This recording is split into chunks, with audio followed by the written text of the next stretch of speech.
एक आध्यात्मिक गुरु का और एक आचार्य का ये सबसे बड़ा कर्तव्य होता है मित्रों कि जो भी आप हमसे चर्चा करते हैं वो गुप्त रखा जाता है, वो किसी के साथ शेयर नहीं किया जाता है। आप हमें कॉल भी कर सकते हैं और बात करने का भी हमारा कोई चार्ज नहीं है। अगर आप हमें कॉल करते हैं, आप हमसे बात करते हैं, आप कोई भी सलाह लेते हैं तो इसका कोई चार्ज नहीं है। आप हमें कॉल कर सकते हैं, आप हमसे सलाह ले सकते हैं, कार्य कर सकते हैं। यदि आप कोई उपाय करवाते हैं, कोई अनुष्ठान शुरू करवाते हैं, कुछ आप आश्रम से जुड़कर कुछ प्राप्त करते हैं, मंगाते हैं, उसका अलग से कार्य होता है, वो तो अपने आधार पर देखना होगा, पर इसका कोई चार्ज नहीं होता। आप हमें कॉल कर सकते हैं, जुड़ सकते हैं और हर प्रकार की समस्या का समाधान प्राप्त कर सकते हैं। पर आगे बढ़ें, कदम को आगे जरूर बढ़ाएं। चार्ज कोई भी नहीं है, लेकिन एक चार्ज है, श्रद्धा विश्वास संपन्ना।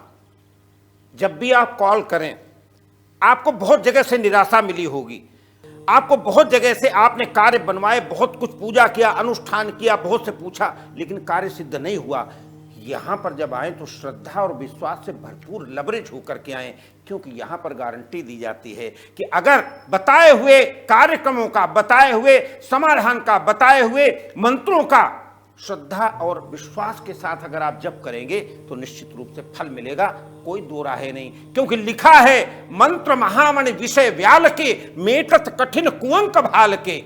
और जब श्रद्धा और विश्वास से भरपूर होकर के आप मंत्र का जप करेंगे और गुरु में आस्था करेंगे, कॉल करके आप पूछें क्या करना है, तो निश्चित रूप से आपको दिशा मिलेगी, और जब दिशा मिलेगी तो कार्य हो जाएंगे। महर्षि, अभी बात चल रही थी हमारी जीवन प्रणाली की, उसके आगे आप क्या कहना चाहते हैं? जरूर कहना चाहूंगा। जीवन प्रणाली, हमारे आपकी यही चर्चा भी चल रही थी शादी को लेकर के कि लोगों की शादियां टूट रही हैं। आजकल लोग बहुत परेशान हो रहे हैं। शादी तोड़ना तो लोगों का आज एक बिल्कुल फैशन हो गया है कि शादी तोड़ लिए, चलो अब हम दूसरा करेंगे, वो दूसरा करेंगे।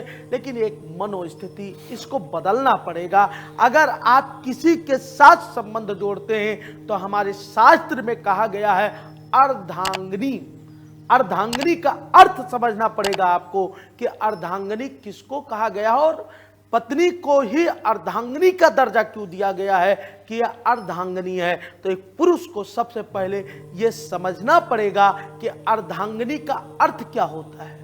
अर्धांगिनी का मित्रों सबसे उत्तम तो हमारे शास्त्र के आधार पर जो हमारे शास्त्र कहते हैं, ये कहते हैं कि अर्धांगिनी का अर्थ होता है जो आधे अंग का स्वामिनी हो, वही है अर्धांगिनी।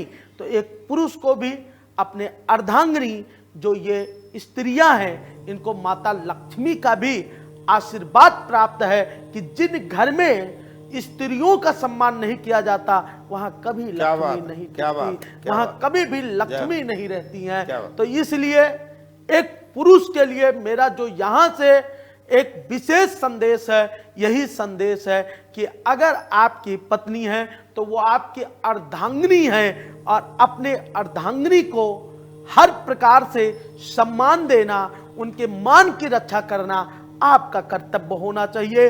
और परिवार में ईगो नहीं होना चाहिए। आजकल ज्यादा रिश्ता इसीलिए खराब होते हैं कि पत्नियां पति के संबंधों को नहीं मानती हैं। उनको यही नहीं है, अगर आपके पति के माताजी हैं तो उनको अपनी मां नहीं मानती, पति की बहन है तो उनको अपनी बहन नहीं मानती, पति का यदि कोई रिश्तेदार है तो उसको नहीं अपनाते। पर ऐसा नहीं होना चाहिए।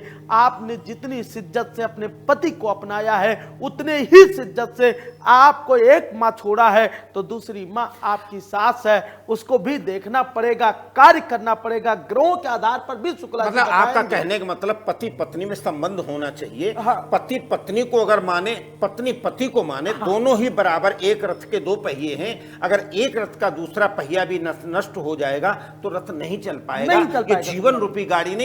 इसलिए पत्नी का पूरा सम्मान होना चाहिए, महिलाओं का पूरा सम्मान होना चाहिए।